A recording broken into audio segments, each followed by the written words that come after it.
하나님 말씀 마가복음 12장 28절로 32절 교독하시고 마지막 32절 함께 읽도록 하겠습니다. 서기관 중 한 사람이 그들이 변론하는 것을 듣고 예수께서 잘 대답하신 줄을 알고 나와 묻되 모든 계명 중에 첫째가 무엇이니까? 예수께서 대답하시되 첫째는 이것이니 이스라엘아 들으라. 주 곧 우리 하나님은 유일한 주시라. 네 마음을 다하고 목숨을 다하고 뜻을 다하고 힘을 다하여 주 너의 하나님을 사랑하라 하신 것이요. 둘째는 이것이니 내 이웃을 네 자신과 같이 사랑하라 하신 것이라.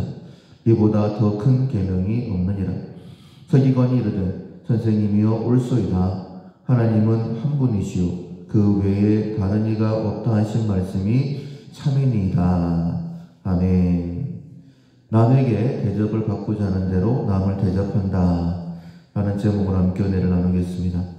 10월 우리가 훈련하고 있는 품성은 덕입니다. 하나님께 받아서 나누어주는 품성입니다. 훈련을 통해 가능한데 우리가 지금까지 7가지로 훈련하고 있습니다. 하나님의 권능을 받는다. 옳은 일을 하고 다른 사람도 그렇게 하도록 격려한다. 눈과 귀와 말과 생각을 지킨다.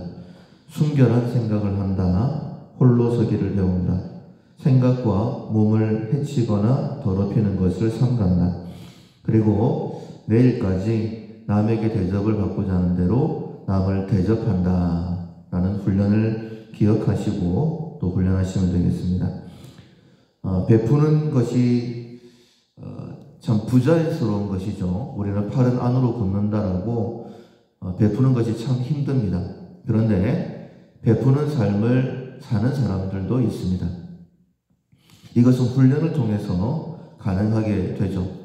훈련이라는 것은 우리의 신체의 능력을 바꾸는 힘이 있습니다. 그러니까 훈련을 하다 보면 그것이 자연스럽게 되는 것이죠.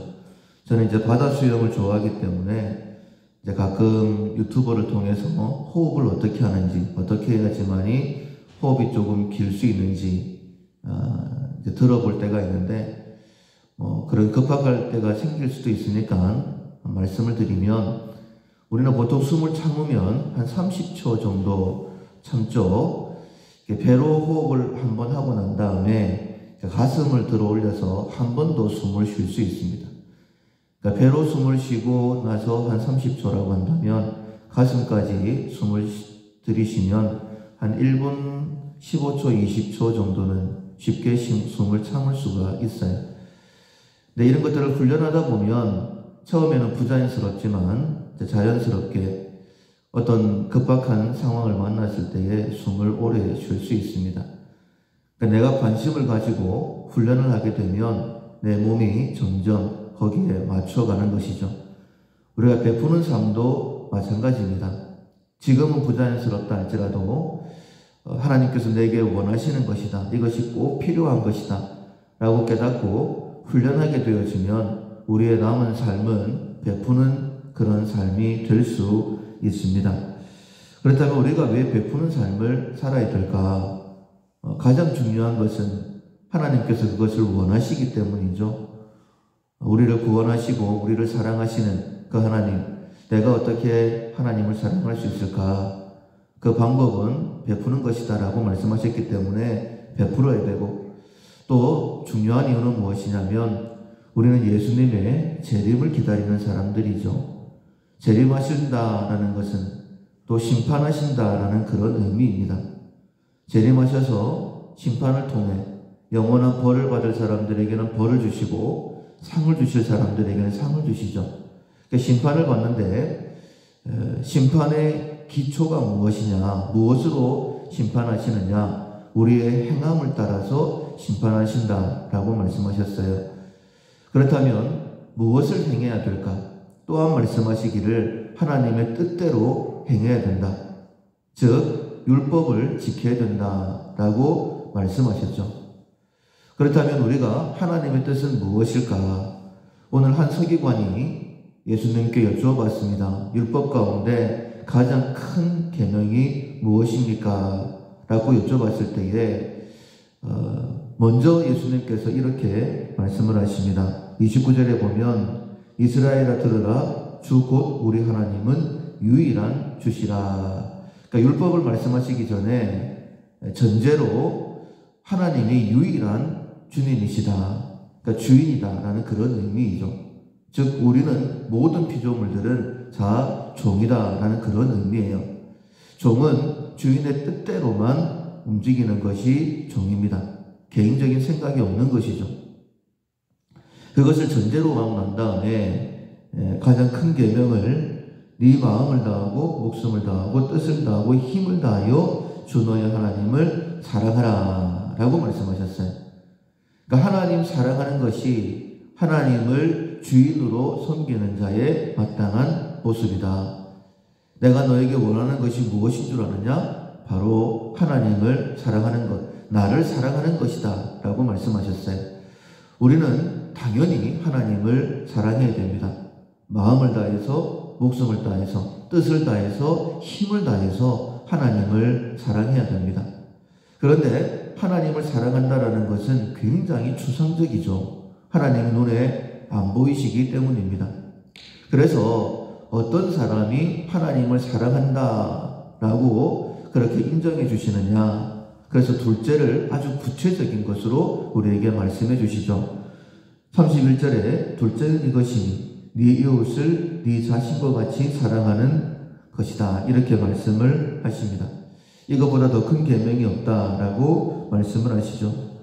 그래서 이웃을 내 몸처럼 사랑하는 것.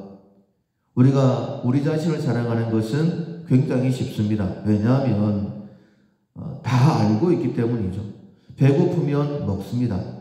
그리고 추우면 입고, 그리고 갈증이 나면 마시고, 그리고 어떤 잘못을 한다 할지라도 스스로 다 이해하고 받아줍니다. 우리가 우리 자신을 사랑하는 것처럼 그렇게 이웃을 사랑해야 된다라고 말씀하시죠. 우리가 이웃에 대한 관심은 별로 없습니다. 뭐 굶든지 아니면 춥든지 별로 상관하지 않죠. 그런데 하나님께서 말씀하시는 거예요. 오직 유일한 주는 나밖에 없다. 나를 사랑하되 마음을 다하고 뜻을 다하고 힘을 다해서 나를 사랑하라. 그 사랑을 이웃을 사랑하는 것으로 증명해라 라고 말씀을 하십니다. 결코 우리의 본성은 아닙니다. 쉽지는 않습니다. 그러나 훈련을 통해서는 가능하다라고 말씀하시는 거예요. 장차 하나님이 심판대 앞에 설 텐데 그때에 내가 부끄럽지 않게 잘했다 칭찬받기 위해서는 이웃을 사랑해야지. 우리가 잘하는 것들이 있습니다. 뭐 다른 사람은 몰라도 또 내가 다른 것은 몰라도 이것만은 잘한다 라고 하시는 것들이 있을 거예요. 이제 그런 일들을 보통 직업으로 가지고 계시는데 그래서 달인이다라는 그런 표현을 쓰기도 하죠. 근데 처음부터 그런 건 아니지 않습니까? 그걸 매일매일 하다 보니까 그것이 익숙해지는 것이고 다른 사람들보다는 특별히 잘하는 것이 되는 것이고 그러는 것처럼 이웃을 섬기는 것, 이웃의 필요가 뭘까? 배고프면 먹을 것을 주고 목마르면 마실 것을 주고 한 걸음 더 나아가서 미리미리 준비해 주는 것. 우리가 우리 자신을 사랑할 때에 이제 겨울이 다가오고 있잖아요. 그러면 겨울을 대비하기 위해서 미리미리 준비해 놓는 것처럼 이웃에게 대하여 그렇게 대해라 라고 말씀하십니다. 누차 말씀을 드리지만 본성은 아니에요. 결코 그렇게 살아갈 수 없습니다. 그러나 하나님께서 원하시기 때문에 하나님의 뜻이기 때문에 그렇게 훈련하다 보면 우리는 그런 이웃을 사랑하고 베푸는 삶을 살아갈 수 있는 거예요. 하루하루 그렇게 살다 보면 하나님께서 기뻐하실 것이고 또 주님 앞에 설 때에는 잘했다 칭찬받게 될 것입니다.